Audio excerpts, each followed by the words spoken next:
10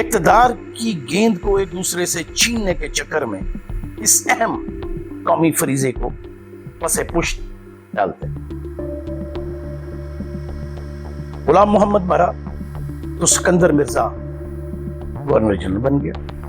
اب دلچسپ بات یہ ہے کہ سکندر مرزا برطانوی حکومت میں جنرل بھی رہ چکا تھا اور بیوروکریٹ، اور پھر اس کی نسلی جڑت میر جعفر کے خانوادے سے۔ یہ میں نہیں کہہ رہا، یہ اس کا بیٹا ہمایوں مرزا اپنی کتاب میں لکھ چکا ہے، اور وہ کہتا ہے کہ میرا لکڑ دادا میر جعفر جو ہے وہ غدار نہیں تھا، وہ تو انگریزوں کی مدد کر کے اس ملک میں، اس برِ صغیر میں جدیدیت کو امپورٹ کر رہا تھا، نئے تصورات کو لا رہا تھا، نئی باتوں کے لیے راہ ہموار کر رہا تھا۔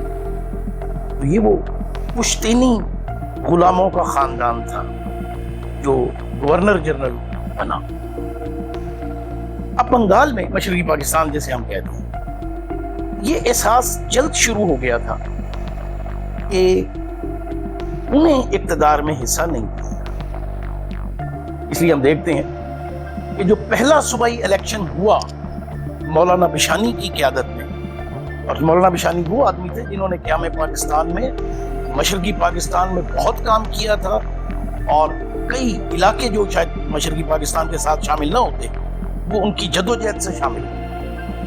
ان کی قیادت میں جگتو فرنٹ نے مشرقی پاکستان کی مسلم لیگ کو عبرتناک شکست سے دوچار کیا۔ جگتو فرنٹ کا منشور کیا تھا؟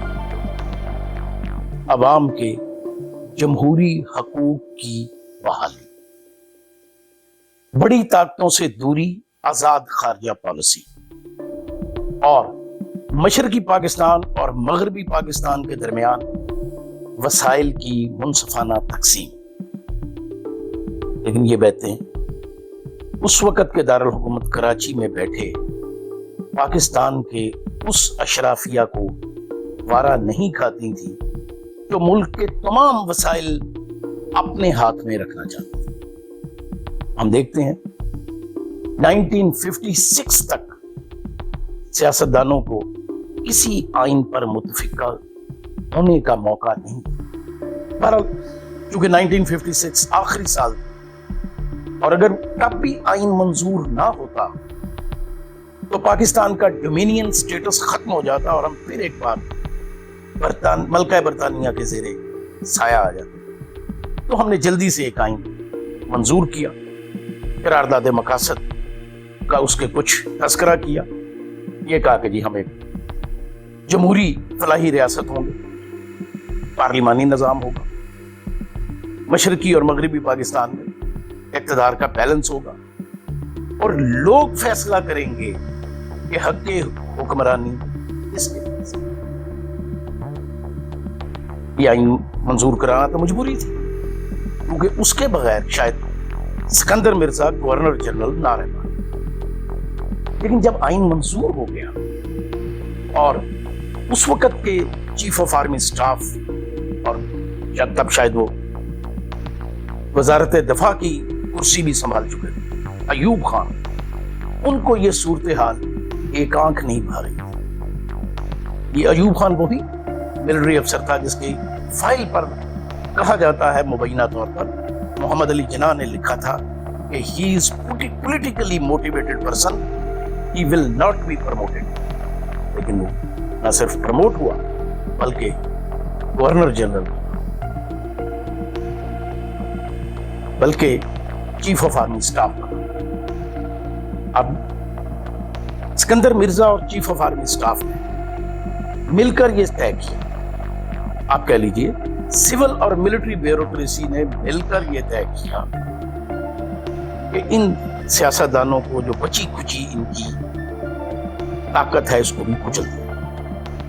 ابھی نئی آئین ساز اسمبلی جو ہے اس کی وہ اپنا کام ختم کر چکی تھی، وفاقی سطح پر نئے انتخابات ہونے تھے، اور ان کو پتا تھا کہ نئے انتخابات میں لوگ وفاق کے لیے سیاستدانوں کو تو جب وہ منتخب ہو کے آئیں گے تو ان کی طاقت کمزور پڑ جائے گی۔ ہاں یہ ضرور ہے کہ جو سیاسی رچاکشی ہوئی تھی اس نے لوگوں کے اندر ایک ڈر کی کیفیت پیدا کر دی، ڈس ایلوژن پیدا کر دیا۔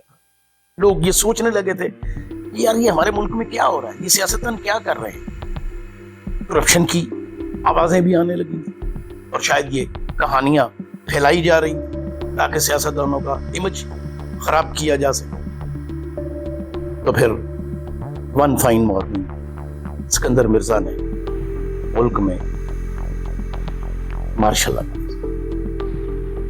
اسکندر مرزا نہیں جانتا تھا کہ جس چیف آف آرمی سٹاف کی طاقت پر وہ یہ مارشل لا لگا رہا ہے وہ اس لیے اس کا ساتھ نہیں دے رہا کہ اس نے اسکندر مرزا کے انڈر کام کرا، وہ تو صرف اپنے مہرے جما رہا تھا، وقتی طور پر اسکندر مرزا کو برا بنا کر سیاستدانوں کو فارغ کر رہا تھا۔